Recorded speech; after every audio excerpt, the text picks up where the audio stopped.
ଯେତେବେଳେ ପରୀକ୍ଷିତ ମହାରାଜଙ୍କୁ ସୁକଦେବ ଶ୍ରୀମଦ ଭାଗବତ କଥା ପ୍ରବଚନ ଶ୍ରବଣ କରାଇବାର ପ୍ରୟାସ ଆରମ୍ଭ କଲେ।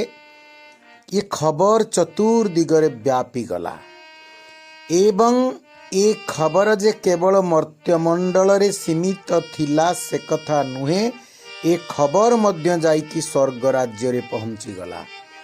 ସ୍ୱର୍ଗର ଦେବତାମାନେ ଭାବିଲେ, ଆରେ ମର୍ତ୍ତ୍ୟପୁରରେ କ'ଣ ଏମିତିକା ହେଉଛି ଯେ ସମସ୍ତ ଋଷି ମୁନି ସିଦ୍ଧ ସାଧକ ମହାପୁରୁଷ ସମସ୍ତେ ସେ ଗଙ୍ଗା ନଦୀ କୂଳକୁ ଯାଉଛନ୍ତି।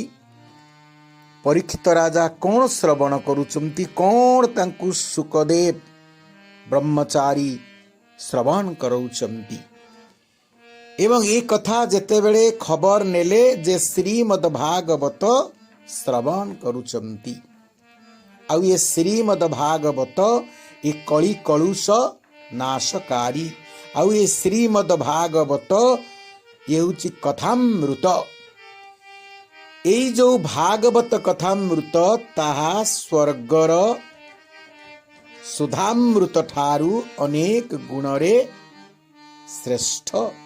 ଏ କଥା ଜାଣିପାରିକି ସମସ୍ତ ଦେବତା ମାନେ ସ୍ୱର୍ଗର ଅମୃତ ବା ସୁଧାକୁ ଧାରଣ କରି କୁମ୍ଭରେ ଆସିକି ପରୀକ୍ଷିତ ମହାରାଜ ଯେଉଁଠି ଶ୍ରବଣ କରୁଥିଲେ ସୁକଦେବଙ୍କ ଠାରୁ ସେଇଠି ପହଞ୍ଚିଗଲେ ଏବଂ ସେଇଠି ପହଞ୍ଚି ଯାଇକି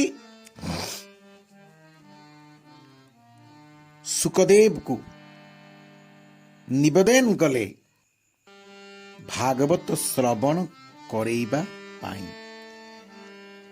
ପରୀକ୍ଷିତେ କଥାଂ ବକ୍ତୁଂ ସଭାୟାଂ ସଂସ୍ଥିତେ ସୁକେ ସୁଧା କୁମ୍ଭଂ ଗୃହୀତେବ ଦେବାସ୍ତତ୍ର ସମାଗମନ।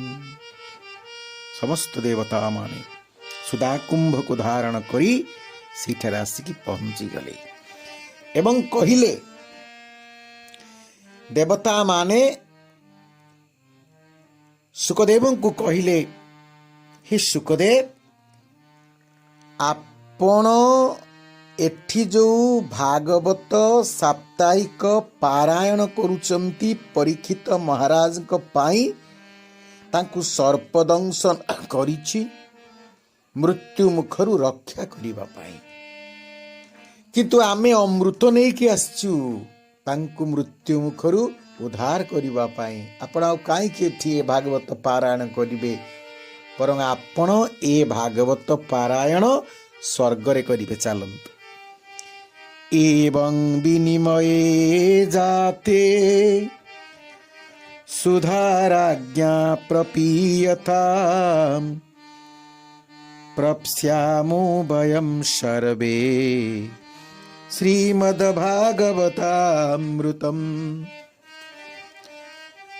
ତେଣୁ ଆମେ ଏଇ ଯେଉଁ ସୁଧାମୃତକୁ ଦେଲୁ ଆପଣଙ୍କୁ, ଯାହାକୁ ପିଏଇ ଦେଲେ ପରୀକ୍ଷିତ ଅମର ହେଇଯିବେ, ଆଉ ତାକୁ ସର୍ପଦଂଶନ କଲେ ବି ସେ ମୃତ୍ୟୁ ମୁଖରେ ପଡ଼ିବେନି। ଏବଂ ଆପଣ ଯେଉଁଥିପାଇଁ ଶ୍ରୀମଦ ଭାଗବତ ପାରାୟଣ କରୁଛନ୍ତି ତାହା ସଫଳ ହେଇଗଲା ଏବଂ ଆପଣ ଏଇ ଭାଗବତ ପାରାୟଣ ଆପଣ ଚାଲନ୍ତୁ, ୟା ବିନିମୟରେ ଆମ ସ୍ୱର୍ଗରେ କରିବେ, ଆମ ଦେବତା ମାନଙ୍କୁ ଶୁଣେଇବେ।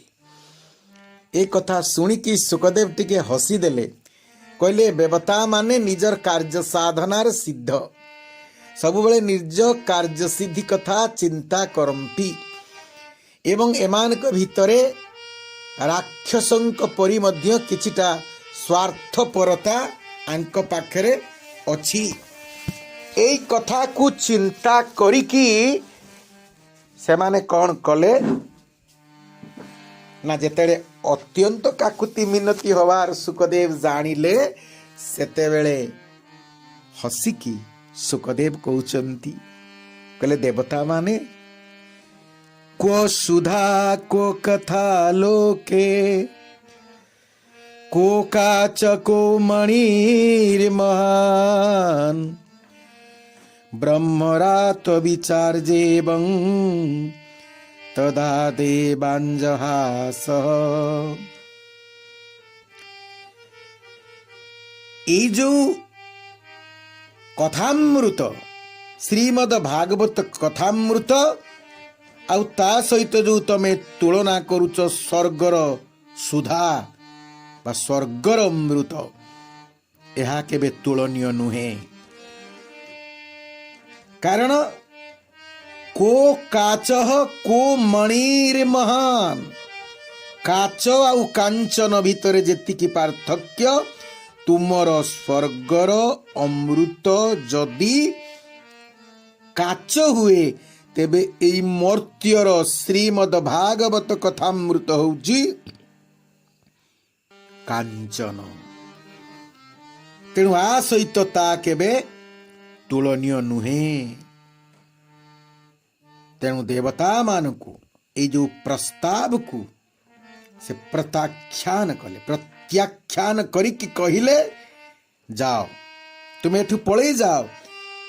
ବେପାରୀ ବୁଦ୍ଧି ଯେଉଁମାନଙ୍କର ଅଛି, ଯେଉଁମାନେ ସବୁବେଳେ ନିଜର ଅର୍ଥ ଉପାର୍ଜନ କଥା ଚିନ୍ତା କରନ୍ତି, ପରମାର୍ଥ କଥା ଚିନ୍ତା ନ କରି ସ୍ୱାର୍ଥରେ ଯେଉଁମାନେ ନିବଜିତ ରୁହନ୍ତି, ସେମାନେ ଭାଗବତ ଶ୍ରବଣ କରିବାର ଯୋଗ୍ୟତା କେବେ ବି ପାଇପାରିବେନି, ସୌଭାଗ୍ୟ କେବେ ବି ପାଇପାରିବେନି।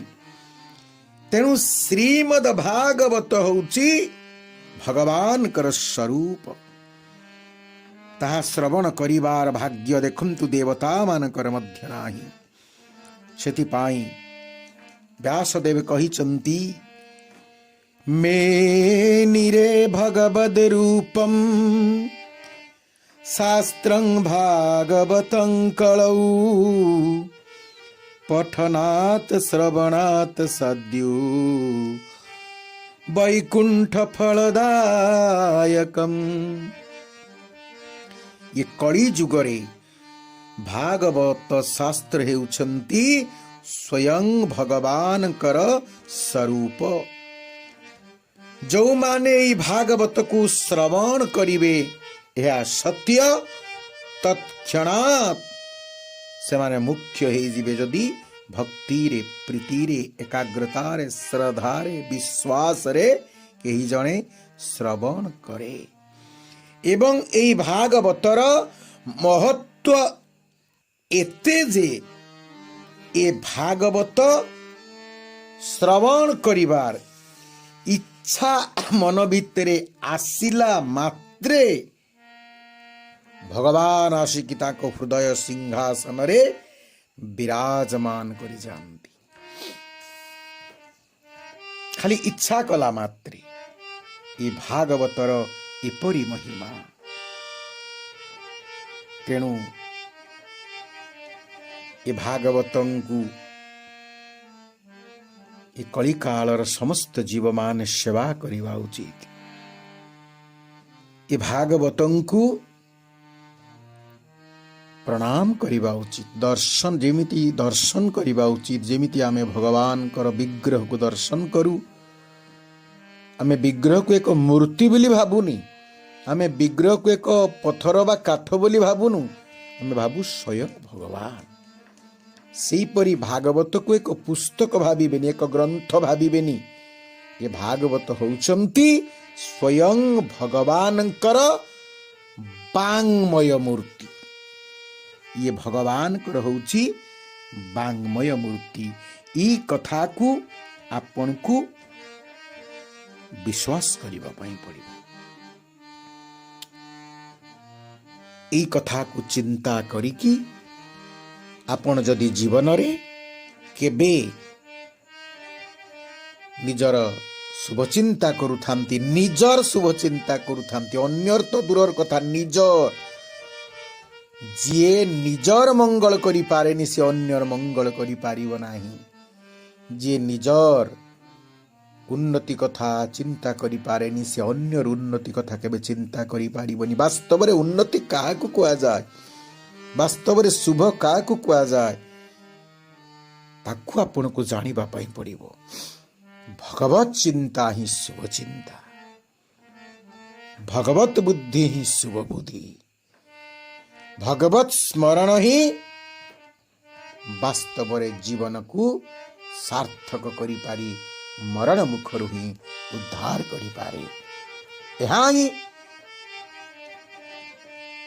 ସମସ୍ତ ଶାସ୍ତ୍ରର ସିଦ୍ଧାନ୍ତ। ମୁଁ ଆପଣମାନଙ୍କୁ ଯେଉଁ ଭାଗବତ ମହାତ୍ମ୍ୟ କହିବାକୁ ଯାଉଛି, ଇଏ ଭାଗବତର କଥା ନୁହେଁ, ଇଏ ହେଉଛି ପଦ୍ମପୁରାଣର କଥା। ପଦ୍ମପୁରାଣରେ ଏପରି ଭାବରେ ବର୍ଣ୍ଣନା କରାଯାଇଛି।